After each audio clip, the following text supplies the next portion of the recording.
Hello and welcome to another edition of Operation Limitless. I'm Brett Lechtenberg. This is the show where we focus on how average people ended up achieving incredible triumphs through confidence, grit, determination, and creativity. The goal is to take the commonalities of these incredible human beings and build a model by which others can replicate and create a limitless life. And today on the King's Information Network, I have the extreme honor to talk with a good friend of mine, primitive skills and survival expert, mountaineering guide, outdoor educator, and former director of extreme endurance for Spartan Race, Mr. Mark Petersen. He's actually the guy I like to say makes Bear Grylls look like a cub. This is the man among men when it comes to outdoor skills. Mark, thank you for being here, baby. Wow, Brett, to that introduction. Mark, also upcoming book. It's in the process, The Warrior State of Mind. So Yep. We have got a lot of to talk about today. We've also got with us producer extraordinaire, Bad Brad Neufeld, who is going to be helping us out. He might even chime in with a question for you, so don't be surprised. Excellent. I spent just a couple of minutes getting to know Brad a little bit, and I'm already overwhelmed. So, Well, Mark, I've had the honor of knowing you for a few years. We met because nobody else would let us sit at their table at an awards banquet. yeah, we were at the farthest out table that there possibly was, and then I found myself surrounded by some of the greatest people I've ever met. Brett, and you and your wife Teresa have been such great friends since that time. Yeah, it was an interesting, fun evening, and I definitely didn't realize that at that point all of a sudden my kid would be having birthday parties at your house. Right. And we would be teaching courses together, and you would be taking me on a journey through ice caverns in southern Utah and frozen water and Yeah, some of this stuff. We had to chip ice for that, didn't we? That was a fun day. That was one of the greatest experiences of my life. That was fun.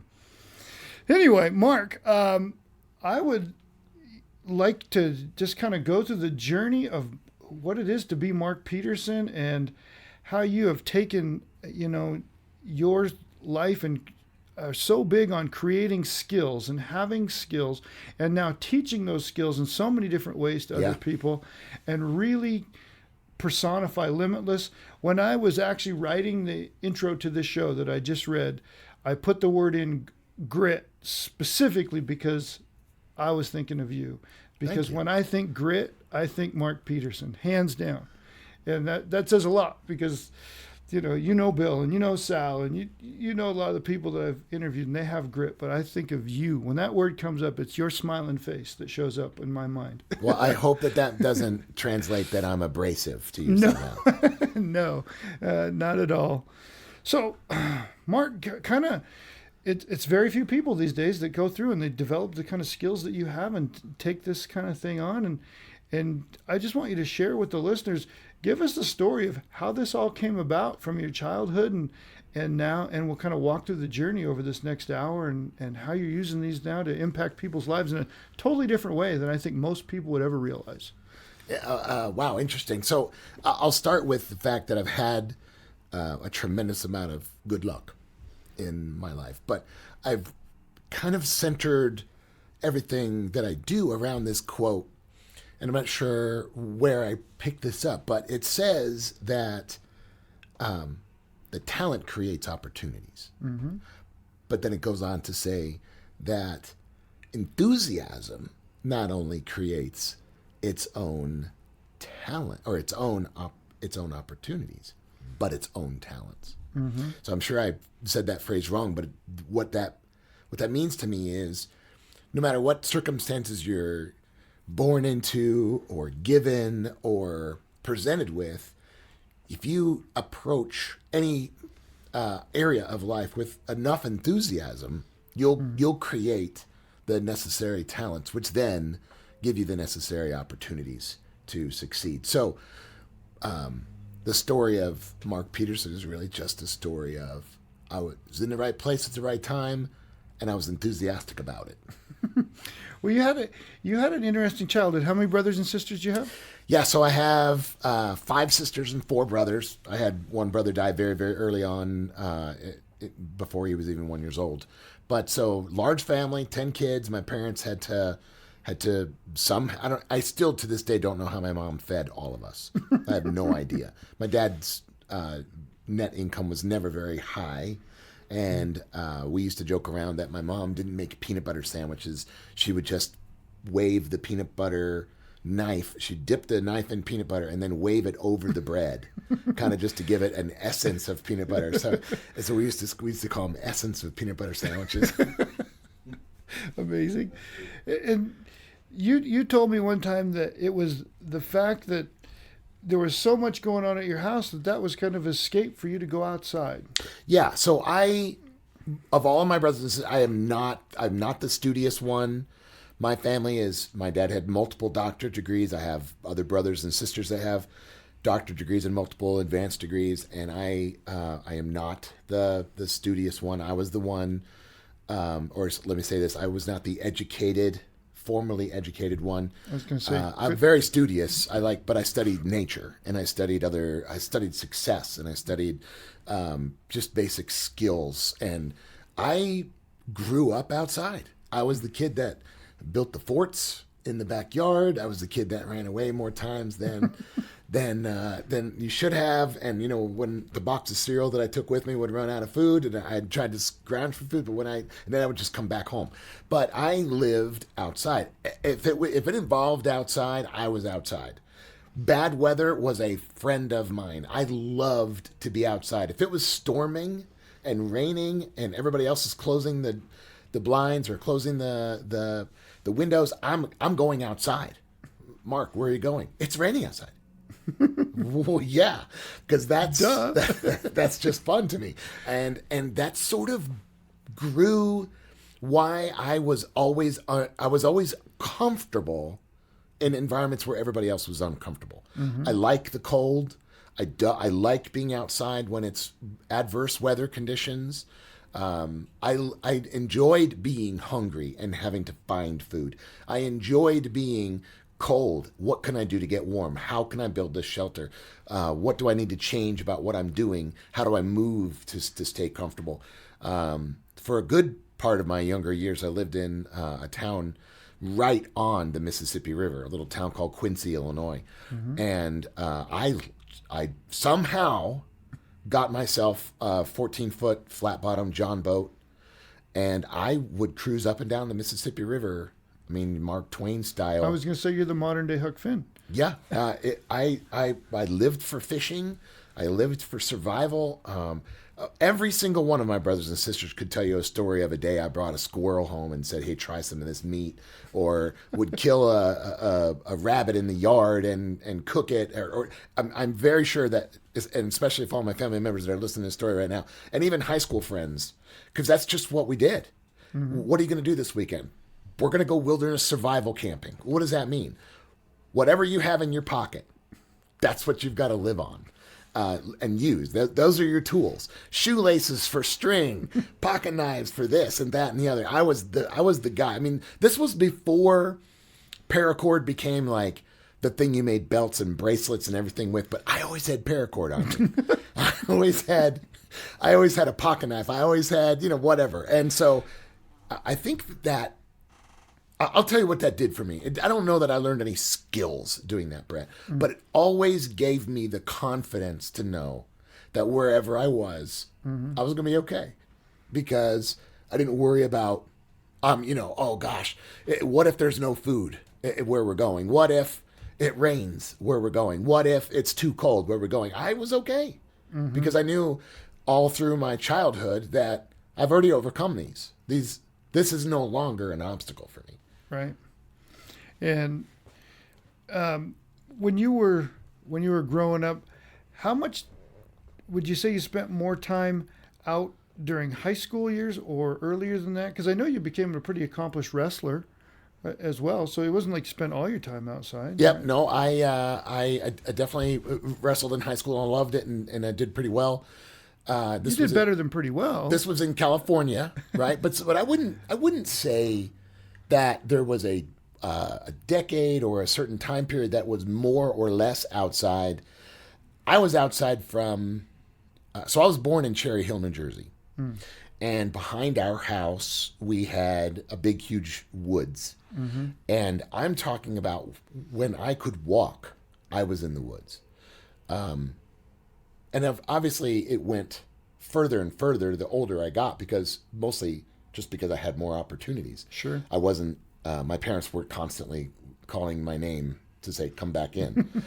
Because I could go as far as I could hear their name. As long as they could call me and I could come, then that's how far I could go. Right. And I stretched that for the best I could. But then when I got older and in high school, I got a car. I drove my dad's old beat up 1978 Chevy 3-on-a-tree pickup truck, and that thing could go way farther than the sound of the voice. Sure. And no cell phone. oh yeah.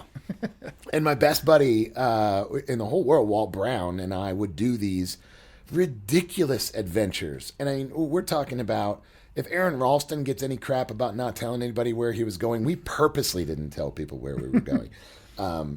For people, you want to tell people who that is, just in case? Aaron Ralston is the Colorado resident that came into Utah, into Blue John Canyon, and was doing some canyoneering.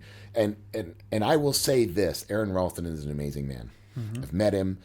I appreciate him a lot. He's gotten a lot of guff for things that he never should have gotten crap for.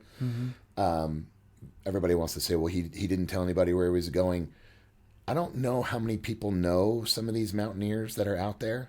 They don't have a network of a lot of friends. Right. I don't want to say it's the wrong way, but Brett, you and I have a lot of commonalities. And if I was going to go do something that you had interest in too, no doubt I would tell you. But some mountaineers, especially some of the extreme mountaineers, they just don't have like a black book of friends they're going to tell people where they're going. They just don't. Sure. Because there's not that many like-minded people in their lives. That's just the way it is. Now, that's a total generality, and it doesn't apply to every circumstance, but it definitely applied to Aaron Ralston's circumstance, and he did tell people where he was going. It was just in an email and cryptic things. But Aaron Ralston eventually, after being pinned under the weight of a rock in Blue John Canyon, ended up having to sever his hand to live and to escape. And if anybody has any doubt about that man's ability to endure pain and have grit and skill, think about this. He severed his right hand and then had to doing this all with his left hand, or his left hand, having to break bones to give a space for the knife to go through, because the knife couldn't cut through the bone.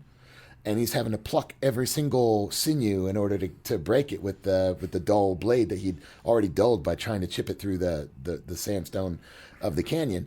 And then he tied every single knot and his tourniquet and multiple rappels at this point, because he was pretty early on in the Blue John Canyon. He still had the big drop, which is many hundreds of feet, with tying everything left-handed, and then having to retrieve that rope and all of his gear each time to do the next drop and the next drop and the next drop, and then to hike all the way out.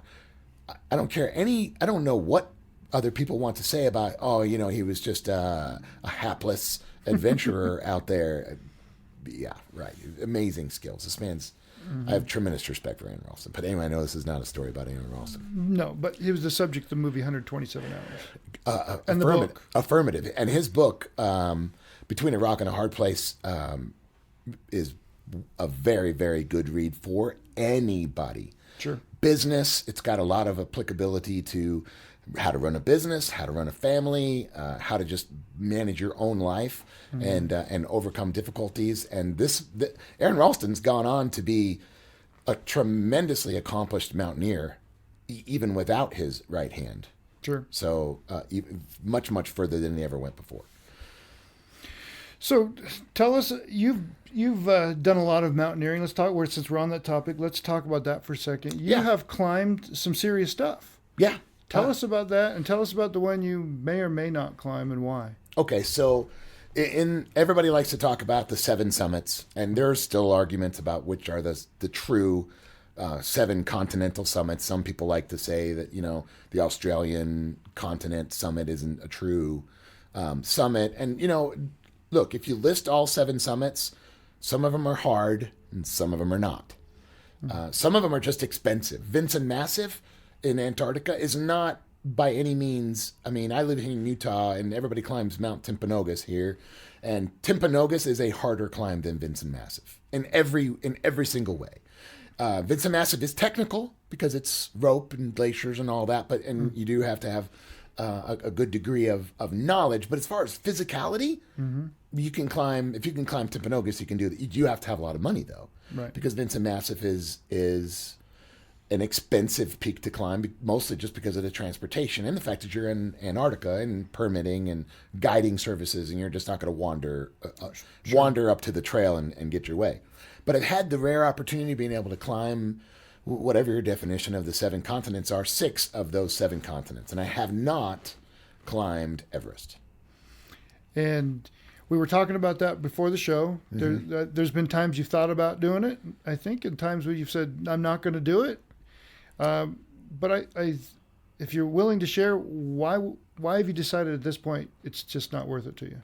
So it's not that Everest isn't an amazing accomplishment, because it is. And every single one of your audience that's listening to this now and thinking that I got on some kind of a moral soapbox about the completely degenerate government permitting process that there is for climbing Everest, and whatever anybody might think about, I'm not trying to take away anybody's accomplishments. Of course not. No, by no means. I'm not a conspiracy theorist in this regard, and I think that anybody who's climbed Everest deserves every bit of the accolades of saying it. It wasn't for me though, because I went to base camp. I hiked through Nepal, and I got to base camp, and I really enjoyed the experience up until I saw what I saw. And in America, there's permitting processes. I mean, let's just use hunting licenses, for instance.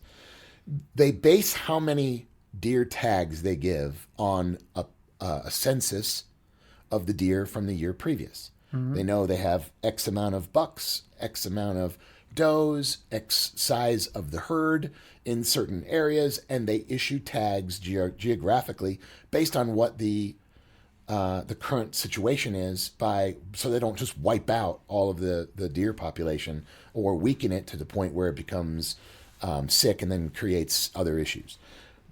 Mountains are the same way.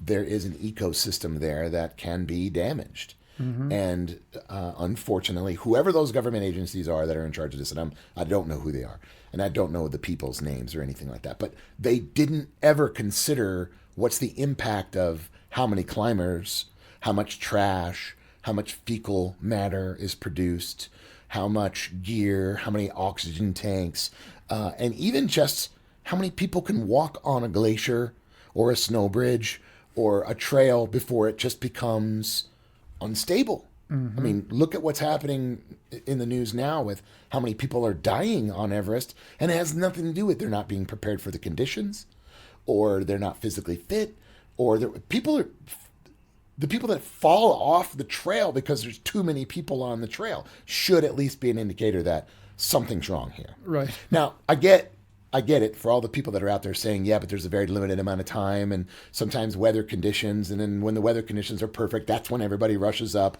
And I say, yes, I know. But that's when it needs to be regulated the most. Right. So anyway, I just discovered when I was at base camp that the trash and the attitudes and all of that was just something I didn't want to be part of. That plus I saw, and of course this was late 90s, early 2000s, I saw just a crazy influx of, .com companies, CEOs, presidents of companies that just started, that wanted to gain credibility in the business world by saying, hey, I'm the CEO of something.com, and check me out, I've climbed Everest. How did you climb Everest? Well, I'm fit enough to run a marathon, and I had $1 million. And I just paid somebody to carry my gear up, to Sherpa me up. I used oxygen the whole time. I don't know how to tie a bowline. I don't know what a figure 8 knot is because they tied me in. They did everything for me. Yes, I had to sleep in a tent and on a pad, but I made sure that my Sherpas carried me a 3-inch foam pad instead of the whatever. And so I had these visions of kind of a depleted, honor system for anybody who had climbed Everest. So that was, and again, this is all personal. I'm on my own little soapbox here, and I'm not saying it's right or wrong. No. I'm just saying that's why I made that decision. Those were the decisions that I made. So at the time that I had the opportunity and the funding to climb Everest, I decided, for whatever moral reasons that I had, I didn't want to do it.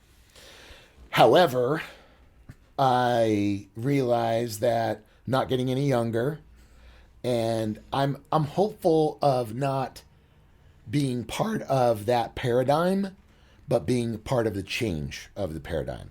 So when I do Everest, so your listeners are hearing it. You're going to do it. I'm going to do it. I want to be part of changing the thought process behind how things are being done. And maybe even being part of the cleanup.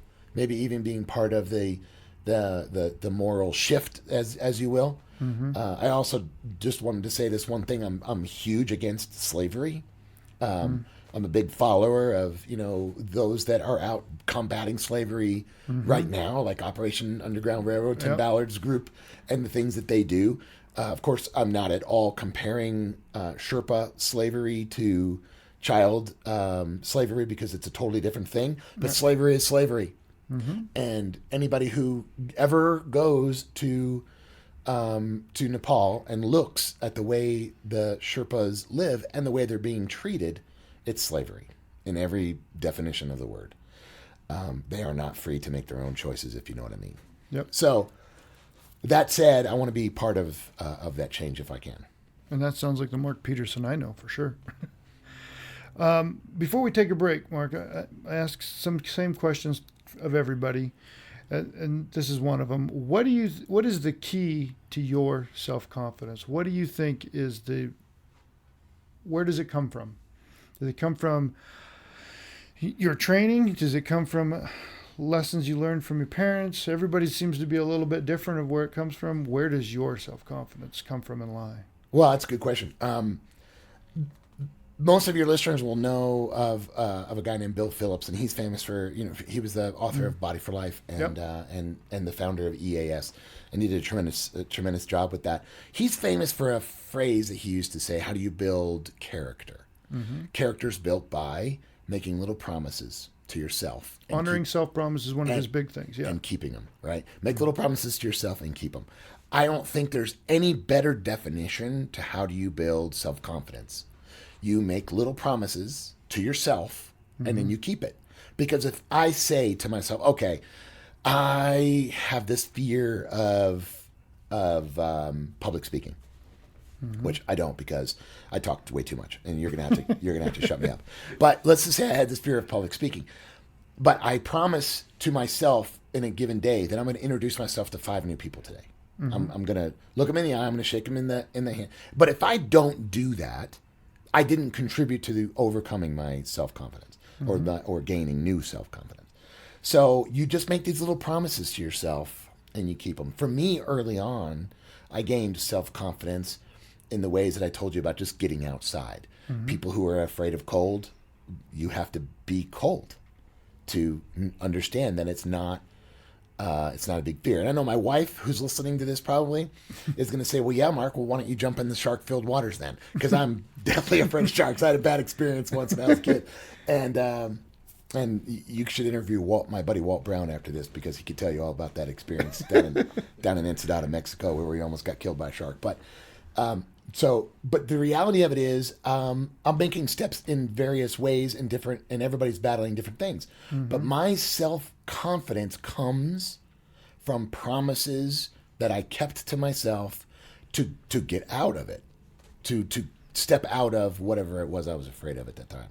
Yeah. So, I talk about that in that thing you said before our interview. We were talking about the whole backpack of fear thing, right? And so, one of the things I do in some of the classes that I teach is I talk about when we backpack or go backpacking or go on an expedition or go on a mountaineering trip, we pack our fears with us. Right. We do that with anything we do. Like, let's say you take on a new job. You arrive to the new job with a box of your fears, and you start unpacking them. And they show up in various ways. So for backpacking, and I use the example of when I hiked the Appalachian Trail, what I started out with and what I ended up with, completely different gear lists. What I started out with was, oh my gosh, when am I going to find food? How am I going to find food? Where am I going to find light? How often am I going to... I went with, 8 flashlights of various types. Because, you got the flashlight, you got a headlamp, you got the ones that fit on your zipper, you got the kind that are on the end of a compass, you got the kind that... if I counted it all up, I had like 8 flashlights. And what was it? Because I was afraid of the dark, apparently. And I was afraid of not getting food because I had, why did I arrive to every single town with all this extra food? And so, and I could go down the list of all the things people end up packing. But then you saw what I ended up with. My backpack weighed less than 30 pounds with food and with water, and I didn't have a duplicate anything. I didn't have mittens because I knew that my wool socks made great mittens. I only had one headlamp, and everybody was like, well, what did you do when it got dark? I went to sleep. If it's too dark to hike, then obviously I'm not hiking, right? And what did you do when you got cold? Well, I got up and started walking because I realized that, I didn't need all these things. So I think self-confidence a lot of times comes from facing your fears, making little promises to yourself that you're going to overcome that thing, and then overcome that thing. Yeah, I think exactly what you just said is what we teach in Limitless, the personal confidence model.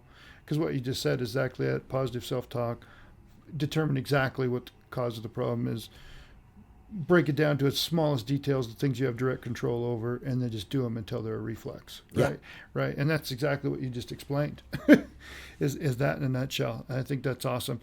Well, we're going to take a quick break here, a little pause for the cause, and then we will be back with Bad Brad and the amazing Mark Petersen. We'll be right back. I'm author Richard Paul Evans. Several years ago, I asked author Mary Higgins Clark the secret to her success. She said, Richard, I try to make every book my best. I've tried to do the same. My readers deserve that. And sometimes magic happens. I think you're going to love my new book, Noel Street. My agent cried 9 times. Even the woman recording the audiobook had to take breaks because she couldn't stop crying. Noel Street is the story of a mother's love and forgiveness. I can't wait for you to read it. That's Noel Street, on sale November 5th.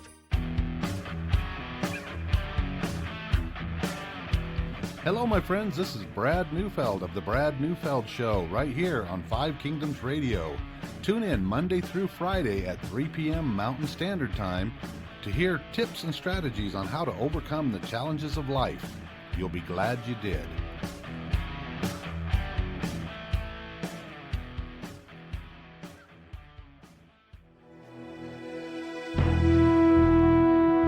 You are listening to 5 Kingdoms Radio, the station that helps you increase order and magnify your kingdoms.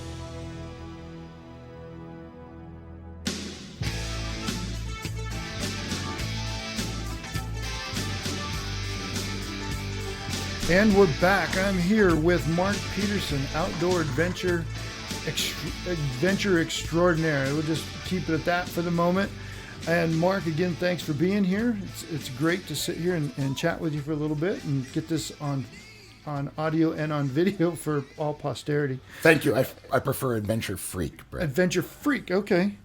I'll make sure I include the word adventure, not just the last. Yeah. Mark, I want to talk a little bit.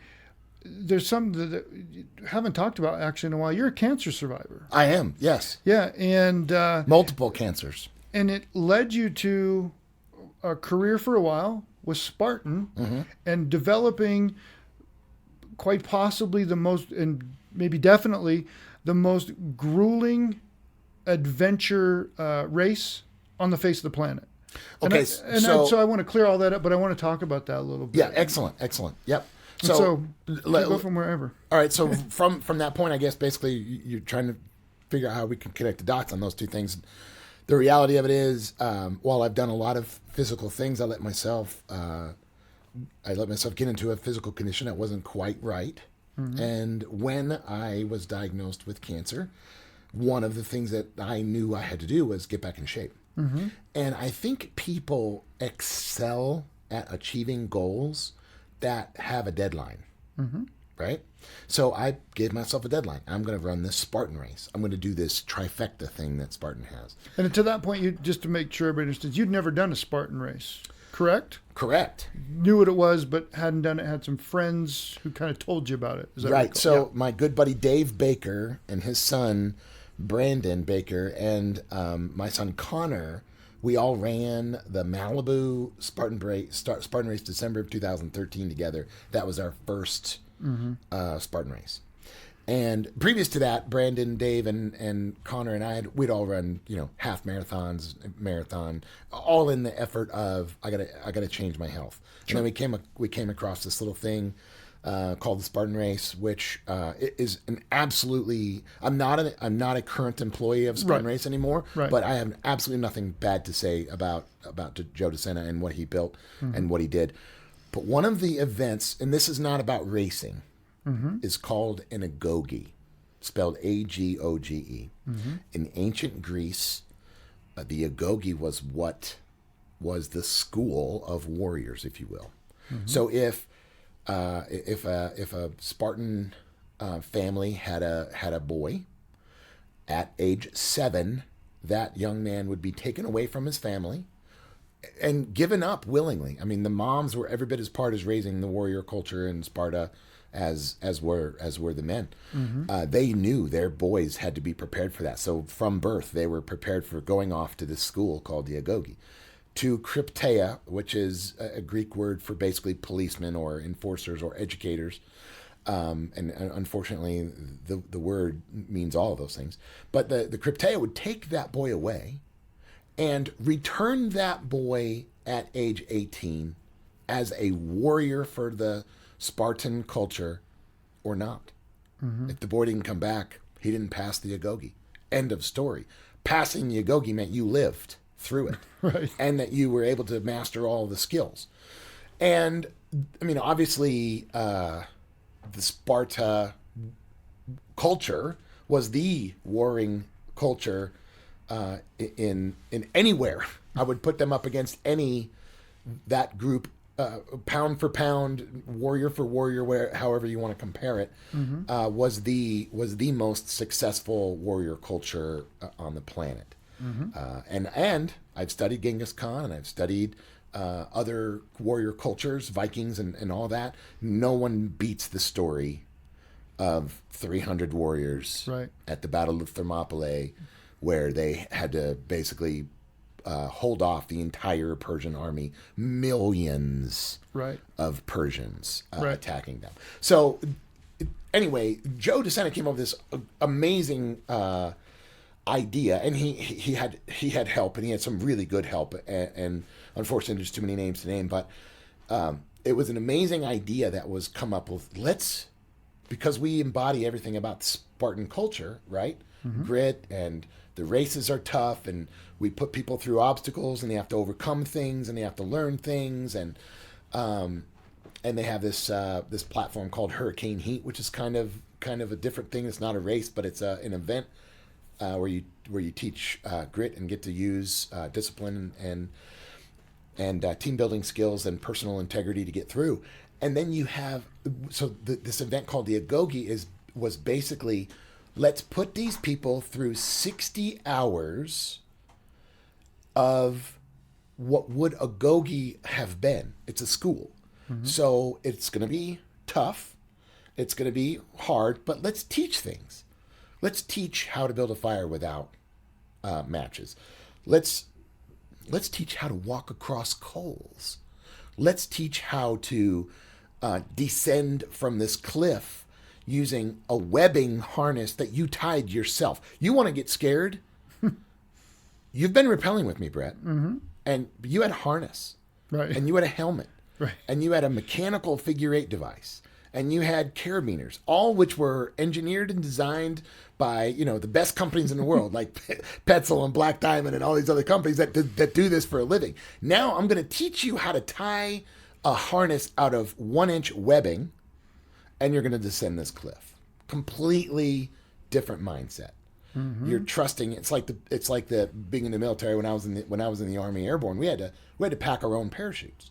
I was fine jumping out of the plane the first time because I didn't pack my own parachute. The master did. The pack master did.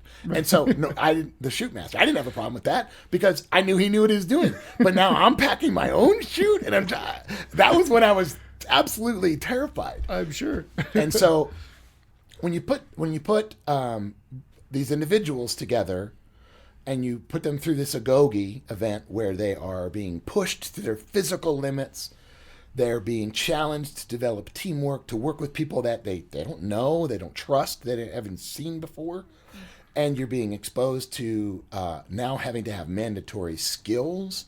Like you have to show up knowing how to tie certain knots, knowing how to use certain pieces of your equipment that you brought with you, and what we discover is you come out the other side of this event a completely different person. One of these events, there was a great guy, unbelievable guy, but he was going through divorce, and at the end of the event was kind of like hours within his the time that his time period of waiting or whatever was over, and he was going to be divorced. He realized throughout the event that he wasn't as good of a team player as he thought he was. A team, even just a member of the team. So he called it off and saved his marriage. I've seen Navy SEALs who go through BUDS training fail this event. But I've seen single stay-at-home moms pass. I've seen accountants who've never done anything physical in their life but maybe a 5K. Or a Spartan race, show up to this thing, and they have so much intestinal fortitude and grit that they're able to get through it when a Navy SEAL can't, or an Army Ranger. I've seen that happen too. And I've seen people come to these events ripped, chiseled. They take their shirts off to put on the event shirt, right? And they're, flexing their guns, and they don't make it. They don't make it because it's not about physicality. And it's not about skill either. And it's not about any of those things. It is simply about grit. How much can you take and keep going? And how long did it take you guys to develop this kind of start to finish? So it had some iterations. The very first one was done with West Point cadets because we wanted to see if any military body is training their groups to be prepared for resiliency in an event like this. It should be West Point cadets. And then we took some of what we learned from that and evolved it into some other different things. The very first one was in the winter, in a very, very cold winter in Vermont on Riverside Farm, which is Joe DeSena and Courtney's farm. And they, it was kind of like the beginning of the beginning. And there's an event going on probably right now as we speak. It started in Greece, which is cool that it's gone back to Sparta. Mm-hmm. It's happening at the Isle of Naxos right now, and I think there's a ridiculous amount of people. Many of them, my very, very dear, probably most of my dearest friends, are there right now going through this event, and it's changed a lot over time. Every event morphs into just a little bit better, a little bit better, and a little bit better. Looking back on some of the earlier events and some of the gear requirements, this will make you laugh. This will make both of you laugh because some of the early requirements were like bring a sleeping bag and a sleeping pad, kind of like a teaser, like you're gonna sleep during that 60 hours, and there's no sleeping. And sometimes when we did introduce sleeping, it was to break people. Because if you've ever gotten 1 hour of sleep when you need 12, right, it'll break you to wake up and have to put your mind back together again. You're all groggy and you're sleeping. Your body got just enough sleep to tease you. I mean, it's like giving somebody who's addicted to sugar like one gummy bear when they're really, really, really hungry. And so it's not. Trust me, you just pass on the gummy bear because it'd be better for you if you didn't eat it than if you did. And so that's kind of what happens during these Agoge events. But yeah, the evolution of the event has changed a lot over time, and I think it'll continue to change. Even though I'm not part of it anymore, I'm still following actively, and I'm still very, very good friends with all the people that are still producing it. But I'm not part of that right now because I'm doing my own thing. Sure. So absolutely. And you went through the event yourself? So I was a participant in the second event. And this is where the Mark Petersen foot. Yeah, the famous broken foot story. So this is a great story. So I want you to tell it. We're a little bit. I just want to make sure we stay in our time frame, but this personifies grit. Okay, so I'll try to shorten it up as best I can. So somewhere around hour 20 of Agoge 02, I was carrying my pack plus the weight of another person's pack. Which was about how much? About 65 pounds per pack, so plus my body weight. You know, I weigh over 200 pounds. I'm just going to leave it right there, over 200 pounds. And you look svelte to me. Thank you. And so it was dark, and we were on a part of the route called Blood Route Mountain, which is in any Vermont endurance event. Just Google Blood Route Mountain and you'll see it in 500-mile races, 100-mile races, 50-mile races, bike races, endurance challenges. You'll see it listed as, in terms of hushed and reverent tones, often as just one of the most brutal grit playgrounds that there is. And anyway, it's very rocky. I know that I'm trying to keep this story somewhat short, but I came off of a rock, I stepped off of a rock, and audibly and physically knew I had broken my foot, my right foot. And when there was we just had a couple miles to go, so I heel walked it the whole way in absolute pain. Somebody noticed that and took the other pack from me, so I was only carrying my own pack weight at this time. And got to the top where we were all kind of rallying. And for whatever reason, I was in charge of a small group of people. I'm not going to say I'm the leader or group leader, but they say, okay, you're in charge of that group, you're in charge of that group. So I was in charge of this group of people. And after I found out that they were all together, I secluded myself for just a second because I thought it was over. I mean, I honestly thought I was about to have to tell medical that I've broken my foot. But I wanted to give myself one little quick peek at it first, even though whatever. And I took my boot off. And I want to interject here. You're a trained Army medic. Yeah. So you know what hurt is and injured is. The difference between hurt and injured. Yeah. So combat. I was an Army combat medic, and so I took my boot off, which I knew I had a very limited amount of time that I was going to be able to put my foot back into the boot because it would start swelling immediately. So I didn't have to look at it long. I pulled my boot off, and I could visibly see that my first metatarsal was completely broken, all the way through, completely broken, and disconnected from its rear cartilage. So my big toe is just flopping. It's just all on its own. I would try to tense it, and it would just flop. And so at one small part of the back part of the metatarsal was poking through the skin, not to where the whole bone was out, but enough to consider it a compound fracture. And so I knew, okay, this is done. I put my boot back on as tight as I possibly could. I put an extra pair of socks on also. And I pulled my bootlaces as tight as I possibly could. And I went on.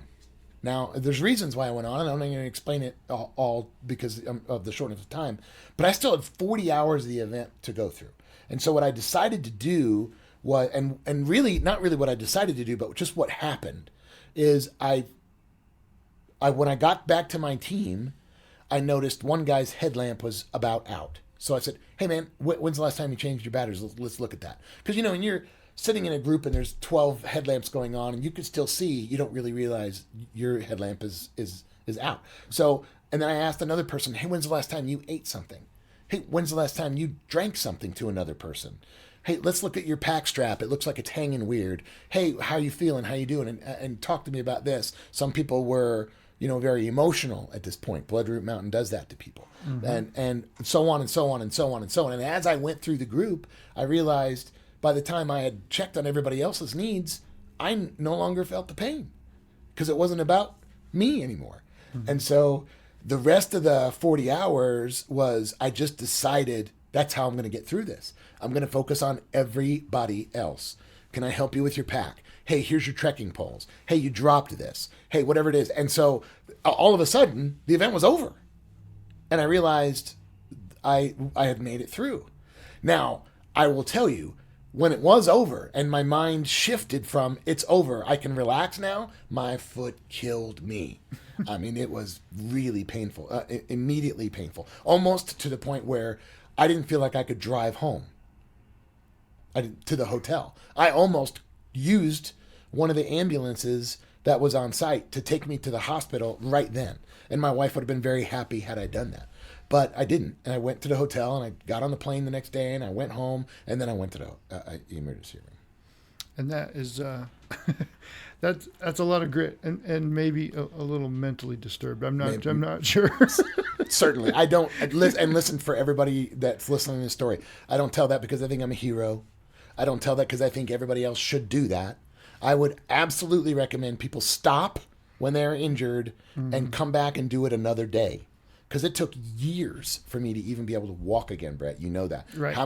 How long did you see me in a boot cast? Oh, yeah. How long was I on that knee scooter thing? How many surgeries did I have? I mean, one of the people who went through that event with me, dear friend Marty Parr, came. Oh, yeah. He came to my house the day or two before Christmas because that's when one of my surgeries had happened, and he just stayed at my house and did whatever I couldn't do. And it was amazing. He helped shovel the walks and the snow, and but that speaks a little bit to the family that you create when you do these events. Also, when you go through something like that, those that go through it with you aren't just participants anymore; they're your family. And by every means and measures, I would take a bullet for Marty Parr. Right. Well, we're going to take a quick break right there, and then we're going to come back and share a little bit with Mark before we wrap up. So we'll be back in just a couple of minutes.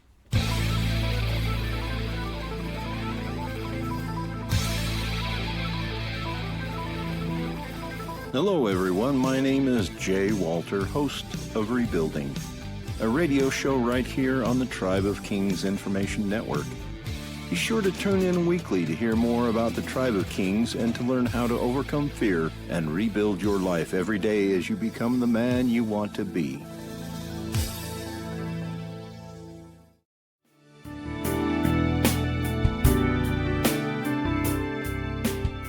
You are listening to Five Kingdoms Radio, where we inspire you to organize and align your life so that you can build a better you, a better family, and become a better friend and associate so that you can ultimately bless the world. If these are your goals and you want to help us build this life-changing network, we invite you to become a sponsor or advertise on our station. For more information on this amazing opportunity, please contact us at fivekingdomsradio.com.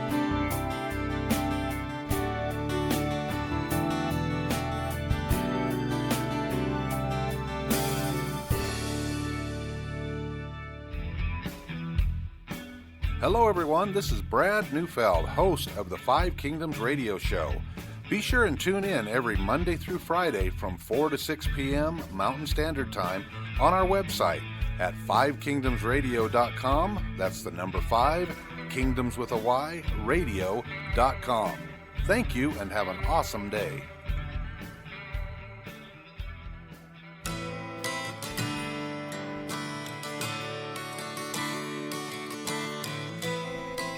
All right, and welcome back. We're here with Mark Petersen, the outdoor freak, as he calls himself, outdoor adventure freak. Yes, sir. Yeah, okay. Yes, so we've only got a few minutes left, but we're going to wrap up, and we're going to talk about your book and some of that and how people can be drawn into your world, which I think is in everybody's best interest, to be honest. But I have a couple questions, standard questions. Tell me how you define self-confidence. How do you define that for you? The absence of fear. The absence of fear. Okay. And if someone needed a boost of self-confidence, motivation, inspiration, what would be your message to that person? Because that's what this, our Limitless events and this is kind of the essence. What would be your message? Okay, so I cheated, Brett. I looked a little bit on your script there, and you're going to ask me what my favorite quote is in a minute. Yeah, so I sent you that question. And so I'm gonna tell you that to best answer your question is a quote is something somebody else said. Mm-hmm. I don't think somebody else can motivate you. I think you have to motivate you. So I always use the phrase that self-confidence and overcoming anything starts with these 3 ingredients. Start where you are. Use what you have. Do what you can. That's it. Perfect. So because if I'm going to quote Bruce Lee, and I love Bruce Lee, and he's one of my favorite quoters. Or if I use, Dickens, or if I go to C.S. Lewis, or if I start quoting Socrates or something, they've said amazing things because they were amazing people. But you know what, Brett? You've said amazing things because you're an amazing person. But everybody listening to this is an amazing person if they just apply what they already know. So that's why I always say, people always say, I'm gonna start this diet tomorrow, or I'm going to start this workout plan when I've lost 10 pounds, or I'm going to start training for, and I hear this all the time because people always ask me, how do you train for an agoge? You just start training. Right. I don't care what you're going to do. I don't care if you mountain bike, I don't care if you walk, I don't care if you run, I don't care if you put on a weighted backpack or go do a ruck, or if you start climbing a mountain or whatever, do something. But what I mean by that is start right where you are. Mm-hmm. If you're going to start your 5K run by walking down to the corner, if you start right now, your run is already going to be immediately shorter because whatever the distance is between you and the corner. Right. And if you say, yeah, I'm going to start this workout plan because Christmas is coming and my wife's going to buy me this really cool, weight set or whatever it is. Well, okay, great. Until you buy the weight set, do you have anything heavy at all at your house? Do you have a bag of sand, an old bag of concrete? Do you have an old pipe? I mean, can you do push-ups? Right. Can you do a pull-up? Do you have a tree branch? Do you have a park anywhere near you? Just go do bear crawls. Go do burpees, for goodness sakes. Start somewhere, and it's right now. It's right here where you are. And use what you already have. Now, I was using physical examples, but what about if you were saying something about confidence. What if you don't have that much confidence? Use what you do have. Mm-hmm. What if I don't have that much intelligence? Use what you do have. What if I don't have a diet plan? Use what you do have. I promise you, I could put a plate of food in front of you that's healthy and a plate of food in front of you that's not so healthy. And you can tell me the difference of which one you should be eating without you being a nutritionist. Right. Would that be safe to say? So you Absolutely. Don't need the diet book to tell you what's healthy and what's not. You probably already know. Right. You just don't want to admit that you already know that. And then the last ingredient is do what you can. And this is what I tell people all the time that are training for hurricane heats or Spartan events or agoges, or if they're mountaineering, if they're on one of my mountaineering trips, because I have a minimum physical requirement for that. If they can do 3 push-ups, then you better do 3 push-ups. Because that's do what you can. Right. And then do 3 more. And then do 3 more, and then do 3 more. Because if you can do 3 push-ups and you're only doing 2, you're never going to get to 4. Right. It's math doesn't work that way. It's just not going to happen. And so let me say it again so that everybody who's listening can catch this, because I know we're short on time. And this is also my favorite quote. Okay? Mm-hmm. It is, start where you are, use what you have, do what you can. Perfect. I think that's outstanding. So let's talk about how people can get into your world. Maybe they want to come on a retreat. Okay. Maybe they want to come to a Limitless event. Maybe they want to learn how to forge a knife out of a railroad spike, like the one you made for me. Yeah. How do they reach you? How do they come into your world? And I want you to talk a little bit about what's coming with the Warrior State of Mind book. Okay, gotcha. So if anybody wants to connect with me, I'm sure after this interview, there's going to be Facebook posts, links to the Limitless, links to whatever. www.outdooradventureretreats.com is also there. That's our platform for any of the adventures that we do, canyoneering, mountaineering, any of the guiding services, the survival classes, the blacksmithing classes, any of those kind of things. And by the way, all of those things wrapped up into one thing just mean I just think people should do stuff. Right. I just think people should do stuff, and not necessarily go play a video game or go watch a movie or whatever. I'm not the best blacksmith in the world, but I've probably brought more new blacksmiths into the world than some of the experts that are out there on Forge and Fire or whatever those are, because they're not teaching it to other people. Maybe they are, but I don't see it. So whatever I know, I'm happy to share with other people, because if I feel like if I know it, then I'm feel blessed, and then other people should know it. I love to teach blacksmithing. I love to teach outdoor survival. There's just something really cool that happens when someone lights a fire from something that they did not have with them, like a match or a can of Boy Scout water and a lighter.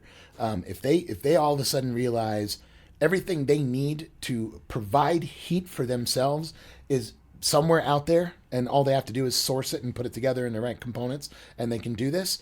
At the last Limitless class, Joe Belliston started fire, and we gave him that award afterwards for the Spark Award, because he was so enthusiastic about it. He couldn't wait to show everybody else around him, look at what just happened. Right. And I realized it's this really simple chemical and physiological change that happened, but it's magic in people's lives, in the confidence that they get, that I no longer have to be afraid of being cold because I know how to start a fire.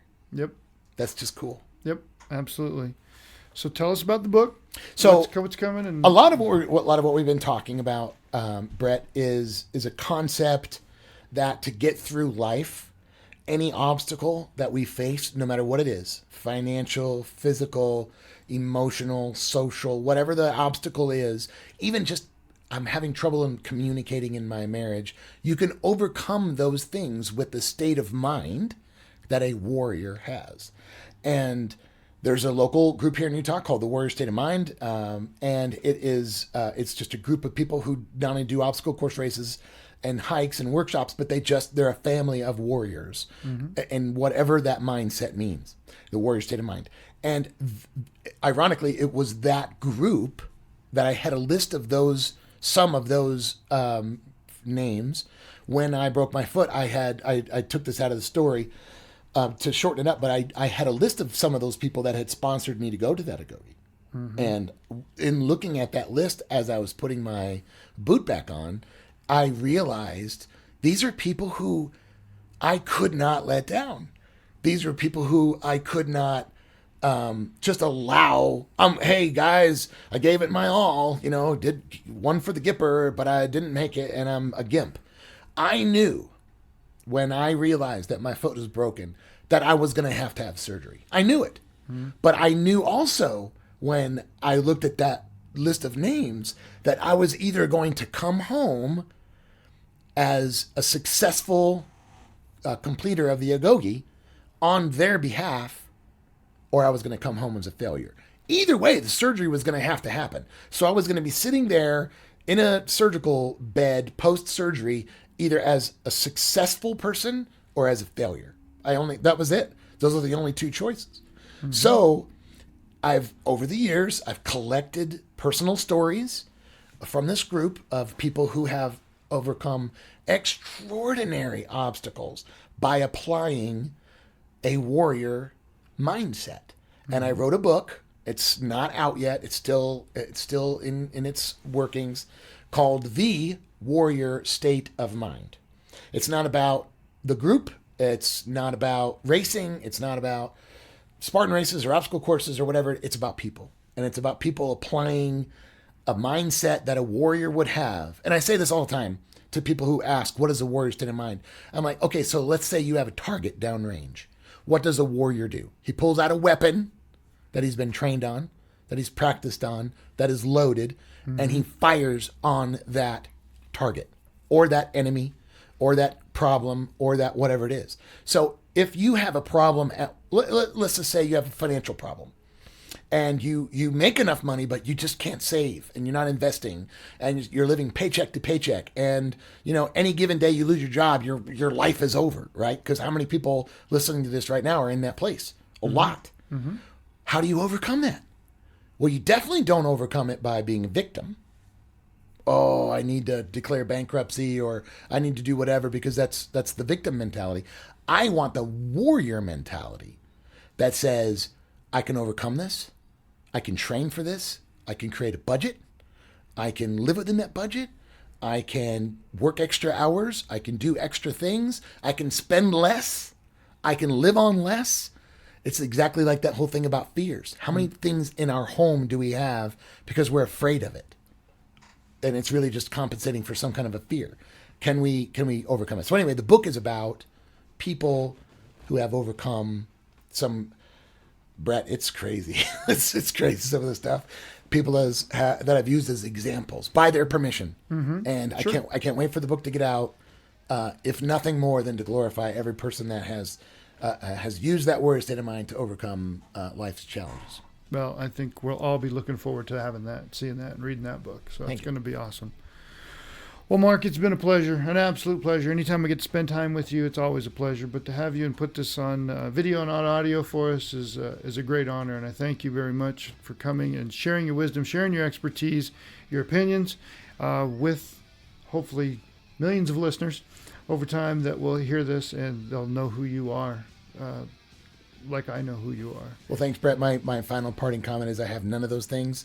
I have no skills or achievements or anything that supersede the amount of enthusiasm that I have. I would say that is 100% on point. You're one of the most enthusiastic people I've ever met. And thank you. It's an honor to be your friend.